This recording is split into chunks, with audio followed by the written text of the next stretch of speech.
So ఈరోజు మనం నేర్చుకునేది ఏంటంటే సర్వ్లెట్స్ ఇంట్రడక్షన్. జస్ట్ ఒక సర్వ్లెట్ ఆర్కిటెక్చర్ ఏంటో చూసి సర్వ్లెట్ వర్క్ ఫ్లో ఏంటో చూద్దాం. నెక్స్ట్ ఇంకొక దాంట్లో లైఫ్ సైకిల్ ఆఫ్ సర్వ్లెట్స్ చూద్దాం. సో ఫస్ట్ ఆల్ సర్వ్లెట్ అంటే ఏంటంటే మీరు వెంటనే గుర్తుపెట్టుకోవాల్సింది servlet is a Java programme. So servlet అనేది ఎప్పుడు యూజ్ అవుతుందంటే మామూలుగా అసలు దేనికి యూజ్ అవుతుందంటే సర్వ్లెట్ అనేది సర్వర్లో ఉంటుంది. సో మామూలుగా వెబ్ సర్వర్ ఏం చేస్తాడు, web server generates 2 types of responses. ఎవరికి? క్లయింట్ రిక్వెస్ట్ పెట్టిన వెంటనే web server 2 types of responses ఇస్తుంది. ఒకటి స్టాటిక్, ఒకటి dynamic. Static in the form of HTML pages ఏవైతే ఉన్నాయో వాటిని స్టాటిక్ రెస్పాన్స్ వస్తుంది. సో ఆ పేజ్ కనుక మన సర్వర్లో లేకపోతే గనక సో డైనమిక్గా క్రియేట్ అవ్వాలనుకుంటే గనక సో ఒక ప్రోగ్రామింగ్ లాంగ్వేజ్, ఒక టెక్నాలజీ కావాలి. దేనికి? That performs dynamic operations. డైనమిక్గా క్రియేట్ చేయాలనుకుంటే కనుక సో ఈ సర్వ్లెట్ అనేది యూజ్ అవుతుంది డైనమిక్గా క్రియేట్ చేయడానికి. So servlet is a technology, programming language కాదు. Servlet is a technology that has emerged as a powerful way to extend web server functionality through dynamic web pages. So servlet అనే technology చాలా powerful technology. Plus దేనికి use అవుతుందంటే Java అప్లికేషన్స్కి use అవుతుంది. Java అప్లికేషన్స్లో దేనికి use అవుతుందంటే to extend web server functionality. Web server యొక్క ఫంక్షనాలిటీని, మామూలుగా web server functionality ఏంటి? స్టాటిక్ పేజెస్ని రిటర్న్ చేయడం. సో దాన్ని డైనమిక్ పేజెస్ని కూడా యాడ్ చేసి ఆ డైనమిక్ రెస్పాన్సెస్ ఇవ్వడానికి సర్వ్లెట్ అనే టెక్నాలజీని యూజ్ చేస్తాం. So servlet is a Java program that runs in a web server. So servlet అనేది ఒక సింపుల్ జావా ప్రోగ్రామ్. ఎక్కడ ఉంటుంది అది? వెబ్ సర్వర్లో ఉంటుంది. So typically the servlet takes an HTTP request from browser and generates dynamic content and provides an HTTP response back to the browser. So first HTTP request వస్తుంది. HTTP request ఎక్కడి నుంచి వస్తుంది? Client నుంచి వస్తుంది. Client is nothing but browser. So client నుంచి వచ్చిన వెంటనే సర్వర్లో check చేసుకుంటుంది. ఫస్ట్ సర్వర్కి వస్తుంది, సర్వర్లో చెక్ చేసుకుంటుంది. If it is a static page వెంటనే రెస్పాన్స్ వెళ్ళిపోతుంది. If that page is not there ఏం చేస్తుందంటే అప్పుడు సో ఒక డైనమిక్గా క్రియేట్ అవ్వాలి. సో ఆ డైనమిక్గా క్రియేట్ అవ్వాలనుకుంటే కనుక అప్పుడు సర్వ్లెట్ అనేది యూజ్ చేస్తుంది. ఆ క్రియేట్ చేసి మళ్ళీ హెచ్టిటిపి రెస్పాన్స్ బ్యాక్ ఇస్తుంది. సర్వ్లెట్ సర్వర్కి ఇస్తుంది. సర్వర్ ఏమో మళ్ళీ బ్యాక్ టు క్లయింట్ వస్తుంది. సో స్టాటిక్కి డైనమిక్కి కీ డిఫరెన్సెస్ ఏంటంటే జస్ట్ ఒక వెబ్సైట్, 2 మెయిన్ వెబ్సైట్స్ చూద్దాం.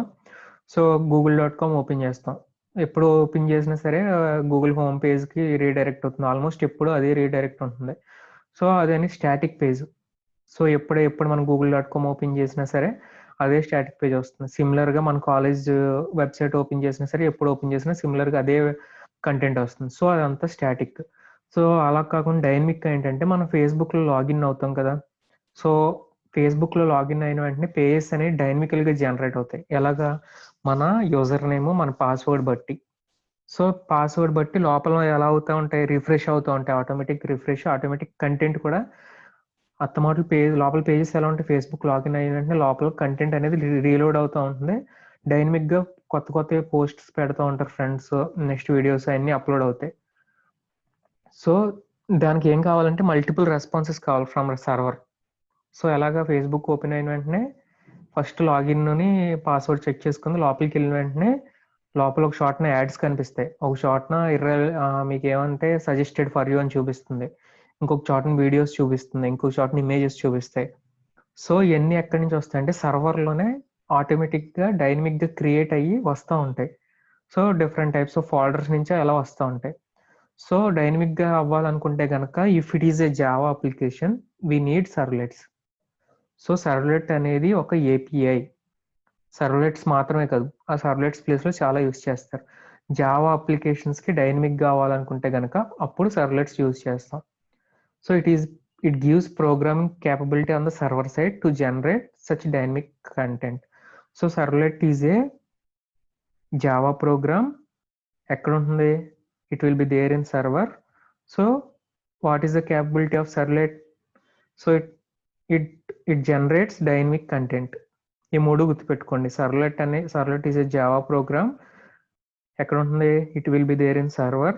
అండ్ దాని రెస్పాన్సిబిలిటీ అండ్ క్యాపబిలిటీ ఏంటి? So to create a dynamic content. And next దేనికి యూజ్ చేస్తారు సర్వ్లెట్స్? For Java applications. అన్ని అప్లికేషన్స్ కాదు, అన్ని వెబ్ అప్లికేషన్స్ కాదు, ఫర్ జావా అప్లికేషన్స్ మాత్రమే సర్వ్లెట్స్ యూజ్ చేస్తాం. సో ఇది ఆర్కిటెక్చర్. ఈ ఆర్కిటెక్చర్ చాలా ఇంపార్టెంట్. సో మీరు ఎంత నీట్గా రాయని అవసరం లేదు, జస్ట్ ఒక స్క్వేర్ బాక్స్ గీసి బ్రౌజర్ అలా రాసిన పర్లా. సో బ్రౌజర్ అనేది user work station or client.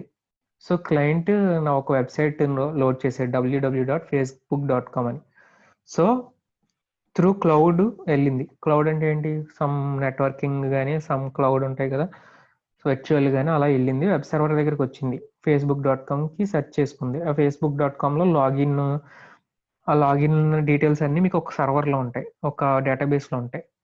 So డేటాబేస్లో కావాలనుకుంటే కనుక వెబ్ సర్వర్ ఏం చేస్తుందంటే వెబ్ సర్వర్ లోపలే ఒక వెబ్ కాంపోనెంట్స్ ఉంటాయి. సో వెబ్ కాంపోనెంట్ ఏంటంటే వెబ్ కంటైనర్. ఇది కూడా గుర్తుపెట్టుకోండి, వెబ్ కంటైనర్. సో ఈ వెబ్ కంటైనర్లోనే చాలా కాంపోనెంట్స్ ఉంటాయి. మనకు కావాల్సిన కాంపోనెంట్స్, రిక్వెస్ట్ రెస్పాన్స్ చేయాల్సిన కాంపోనెంట్స్ అన్నీ వెబ్ కంటైనర్లో ఉంటాయి. సో వెబ్ కంటైనర్ ఏం చేస్తుందంటే ఒక రిక్వెస్ట్ ఆబ్జెక్ట్ క్రియేట్ చేస్తుంది. ఈ సర్వ్లెట్ అనేది వెబ్ కంటైనర్లోనే ఉంటుంది.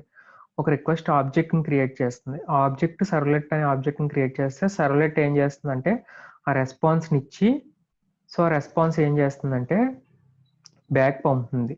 ఎక్కడ పంపుతుంది? ఆ సర్వ్లెట్ సేమ్ ఒక ఆబ్జెక్ట్ క్రియేట్ చేస్తుంది, request object. Next response create చేసి రెస్పాన్స్ ఆబ్జెక్ట్ని వెబ్ కంటైనర్కి ఇస్తుంది. ఆ వెబ్ కంటైనర్ ఏం చేస్తాడు? సేమ్ రెస్పాన్స్ని సర్వర్కి ఇస్తాడు. సర్వర్ నుంచి నెక్స్ట్ మళ్ళీ సేమ్ క్లయింట్కి వచ్చేస్తుంది, బ్రౌజర్కి. సో ఇంత ప్రాసెస్ జరుగుతుంది. మీరు ఎప్పుడైతే ఒక లాగిన్ క్లిక్ చేశారంటే కనుక లాగిన్ వెళ్ళి సర్వర్లోకి వెళ్తుంది. సర్వర్లో ఆ పేజ్ ఉందా లేదా వెతుకుతుంది.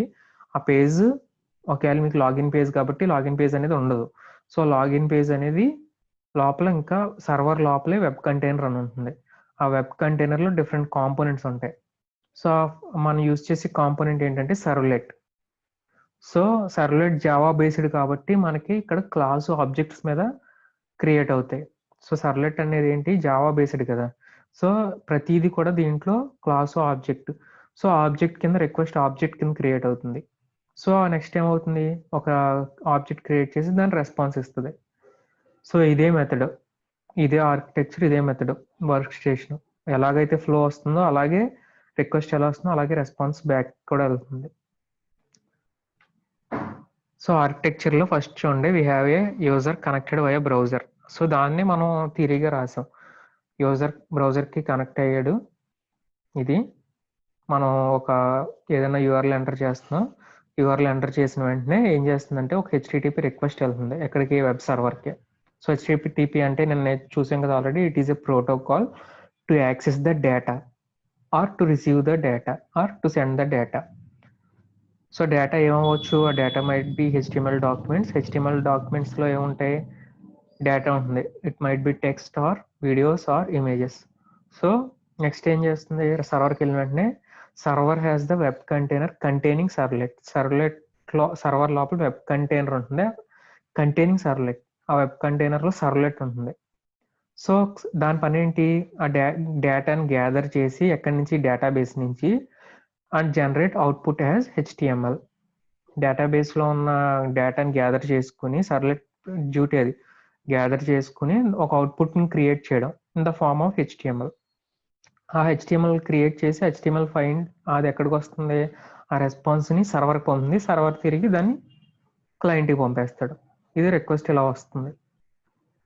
సో రిక్వెస్ట్ రెస్పాన్స్ సైకిల్ అంటాం దాన్ని, HTTP request, HTTP response. So సిమిలర్గా వెబ్ కంటైనర్ అంటే ఏంటంటే ఫస్ట్ అసలు వెబ్ కంటైనర్ అంటే ఏంటి? ఎక్కడ ఉంటుంది? వెబ్ సర్వర్లో ఉంటుంది. సో అసలు వెబ్ సర్వర్ ఏంటి? Web server is a program that sends HTTP response. So web server అనేది ఒక ప్రోగ్రామ్ ఏంటి? హెచ్టిటిపి రెస్పాన్స్ని రిటర్న్ బ్యాక్ చేయాలి. ఎక్కడ హెచ్టిటిపి రిక్వెస్ట్ వస్తుంది కదా, దాన్ని హెచ్టిటిపి రెస్పాన్సెస్ ఇవ్వాలి. సో వెబ్ సర్వర్ అంటే it is a program that sends HTTP response. HTTP రిక్వెస్ట్కి హెచ్టిటిపి రెస్పాన్స్ ఇస్తుంది. So and servlet is a Java program that deals with classes and objects. ఇది గుర్తుపెట్టుకోండి. Servlet అనేది ఒక Java program that deals with classes and objects. So servlet అనేది HTTP రిక్వెస్ట్స్ని ఎలా understand చేసుకుంటుంది అండ్ మళ్ళీ తిరిగి రెస్పాన్స్ని ఎలా పంపుతుంది. సో సర్వ్లెట్స్ అనే ఏంటి, సర్వ్లెట్స్ అనే కాంపోనెంట్స్ ఎక్కడ ఉంటాయి, వెబ్ కంటైనర్లో ఉంటాయి. So web container activates the servlet. ఎప్పుడు యాక్టివేట్ చేస్తుంది, ఎప్పుడైతే రిక్వెస్ట్ వచ్చిందో ఆ రిక్వెస్ట్ కనుక డైనమిక్ అయితే కనుక వెబ్ కంటైనర్ సర్వ్లెట్ని యాక్టివేట్ చేస్తుంది. దేన్ని, ఒక రిక్వెస్ట్ వస్తుంది కదా, ఆ రిక్వెస్ట్ని యాక్సెస్ చేసిన తర్వాత లోపల కొన్ని మెథడ్స్ ఉంటాయి. సో ఇవి మొత్తం క్లాసు ఆబ్జెక్ట్స్ ఉంటాయి కదా, క్లాసు ఆబ్జెక్ట్స్ మీద ఉంటాయి. సో దాంట్లో ఒక సర్వీస్ మెథడ్ అని some different types of methods ఉంటాయి. ఆ మెథడ్స్ అన్ని లైఫ్ సైకిల్లో చూద్దాం. సో ఆ మెథడ్ని కాల్ చేస్తుంది. సో ఆ మెథడ్ని బట్టి కాల్ బ్యాక్ ఇస్తుంది. సర్వ్లెట్ ఏదైతే అది దానికి మెథడ్స్ ఉంటాయి. నా post method, get method, delete method అని. ఆ మెథడ్స్ని బట్టి మన రెస్పాన్స్ని బ్యాక్ ఇస్తుంది. So activation of the service method for a given HTTP request is handled in a separate thread with in the web container protocol. So service method activation, so ఆ రిక్వెస్ట్ని ఎలా handle చేయాలనేది ఒక separate thread కింద form అవుతుంది. So ఆ thread అనేది ఏంటి, ఎలా ఫామ్ అవుతుంది అనేది లైఫ్ సైకిల్లో చూద్దాం. ఇదంతా ఎక్కడ జరుగుతుందంటే వెబ్ కంటైనర్లో జరుగుతుంది. సో సర్వ్లెట్ అనేది ఏంటి, ఒక కాంపోనెంట్. ఆ కాంపోనెంట్ లోపల చాలా జరుగుతాయి. ఆ జరిగేదే లైఫ్ సైకిల్. ఆ తర్వాత చూద్దాం లైఫ్ సైకిల్ ఆఫ్ సర్వ్లెట్లో. So work flow. So work ఫ్లోలో 6 స్టెప్స్ ఉంటాయి. 6 స్టెప్స్ ఏం లేదు, ఇందాక నేర్చుకున్నదే. ఫస్ట్ ఏం చేస్తుంది, browser sends and HTTP request to the server, first step. Second step ఏంటి, web server forwards the request to the web container. Web కంటైనర్కి ఆ రిక్వెస్ట్ని పంపుతుంది, ఎందుకు, అది డైనమిక్గా చేయాలి కాబట్టి. So web container forwards it to the servlet in the form of request object. ఇక్కడ వచ్చిన దాన్ని ఆబ్జెక్ట్ కింద పంపుతుంది. వెబ్ కంటైనర్ సర్వ్లెట్కి ఆబ్జెక్ట్ కింద, రిక్వెస్ట్ ఆబ్జెక్ట్ కింద పంపుతుంది. సో సర్వ్లెట్ ఏం చేస్తుంది, సర్వ్లెట్ అంతా ఇన్ఫర్మేషన్ గ్యాదర్ చేసుకుని it generates response object. So response ఆబ్జెక్ట్ని వెబ్ కంటైనర్కి తిరిగి పంపుతుంది. సో వెబ్ కంటైనర్ ఏం చేస్తుంది, వెబ్ కంటైనర్ మళ్ళీ తిరిగి ఆ ఈక్వలెంట్ హెచ్టిటిపి రెస్పాన్స్ని వెబ్ సర్వర్కి పంపుతుంది. సో ఆ వెబ్ సర్వర్ మళ్ళీ తిరిగి ఏం చేస్తుంది, హెచ్టిటిపి రెస్పాన్స్కి క్లయింట్ బ్రౌజర్కి పంపుతుంది. సేమ్ ఇది చూసాం కదా, ఈ డయాగ్రామ్ చూసాం కదా, ఇదే. దీంట్లో 6 స్టెప్స్. ఫస్ట్ స్టెప్ ఏంటి, ఇక్కడ నుంచి సర్వర్కి వచ్చింది ఫస్ట్ స్టెప్, రిక్వెస్ట్ వచ్చింది, హెచ్టిటిపి రిక్వెస్ట్. ఆ రిక్వెస్ట్ని వెబ్ సర్వర్ ఏం చేసింది, వెబ్ కంటైనర్కి పంపింది, ఇది సెకండ్ స్టెప్. సో ఇక్కడ రిక్వెస్ట్. థర్డ్ స్టెప్ ఏమైందంటే రిక్వెస్ట్ ఒక ఆబ్జెక్ట్ క్రియేట్ చేసి సర్వ్లెట్కి పంపింది, third step.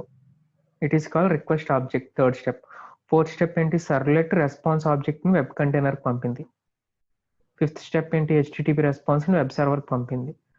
So says equal to HTTP రెస్పాన్స్ని వెబ్ సర్వర్కి పంపుతుంది. నెక్స్ట్, సో ఇది ఏంటంటే 6 స్టెప్స్. అర్థమైంది కదా, 6 స్టెప్స్. సో ఇది వర్క్ ఫ్లో. ఇది మీరు వర్క్ ఫ్లోలో డయాగ్రామ్ గీసి, ఆర్కిటెక్చర్ డయాగ్రామ్ గీసి 6 వర్క్ ఫ్లోస్ని రాయాలి. Same execution of steps. So same execution of servlets involve 6 basic steps. So same, the client sends the request to the web server receives the request, the web server passes the request to the corresponding servlet, the servlet processes the request and generates the response in the form of output. The servlet sends the response back to the web server, and the web server sends the response back to the client and client browser displays it on the screen. Workflow execution కూడా same, ఆ 6 స్టెప్స్నే execution అయినా వర్క్ఫ్లోనే same వస్తాయి. So దాన్ని theoretical ఎలా రాస్తాం, చదివేసానని కాదు, so theoretical ఇలా రాస్తాం. ఇందాక చెప్పిన స్టెప్స్ అయ్యి చదువుకుంటూ వెళ్ళిపోయారని కాదు, ఇందాక చెప్పిన స్టెప్స్ని ఇలా రాయొచ్చు. So coming to the advantage ఏంటంటే servlets is used to handle server side processing. Servlets అనేవి server side processing to create dynamic content అనేది యూజ్ చేస్తాం. So it is the major advantage. So servlets are small programs written in Java.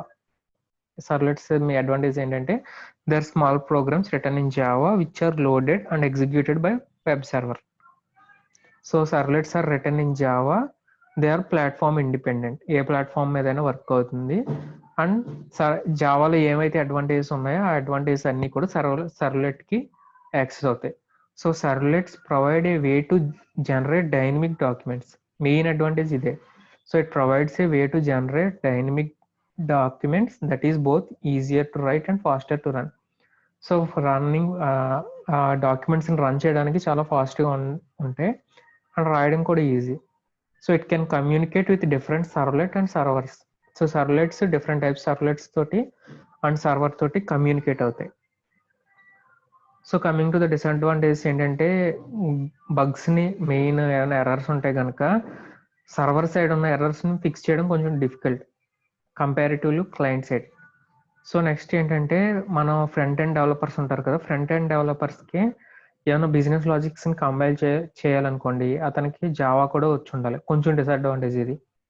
So HTML అవన్నీ కాకుండా ఏమన్నా business లాజిక్ని చేయాలనుకుంటే కనుక Java కూడా వచ్చి ఉండాలి. సో ఎప్పుడైనా చేంజెస్ మేడ్ చేసాం అనుకోండి మళ్ళీ దీన్ని ఆ కంపైల్ అనేది ప్రాసెస్ మళ్ళీ జరగాలి. ఏమన్నా మన సర్వ్లెట్లో ఏమన్నా చేంజ్ చేసాం అనుకోండి కంపైలేషన్ అనేది మళ్ళీ జరగాలి. సో ఏమన్నా పెద్ద పెద్ద అప్లికేషన్స్కి సర్వ్లెట్ని క్రియేట్ చేయాలనుకుంటే కనుక లాంగ్ టైం ప్రాసెస్. సో ఇది డిసడ్వాంటేజెస్. సో ఇప్పుడు మనం ఏం నేర్చుకున్నాం అంటే సర్వ్లెట్ అంటే ఏంటి, servlet is nothing but Java program which will be there in server web కంటైనర్లో ఉంటుంది. సో వర్క్ ఫ్లో చూసాం కదా 6 స్టెప్స్, ఆ 6 స్టెప్స్ ఎలా వస్తాయని చూసాం కదా. సర్వ్లెట్ అనేది డైనమిక్ వెబ్ పేజ్ క్రియేట్ చేయడానికి యూజ్ అవుతాయి. సో ఎగ్జిక్యూషన్ చూసాం, అడ్వాంటేజ్ అండ్ డిసడ్వాంటేజ్ కూడా చూసాం.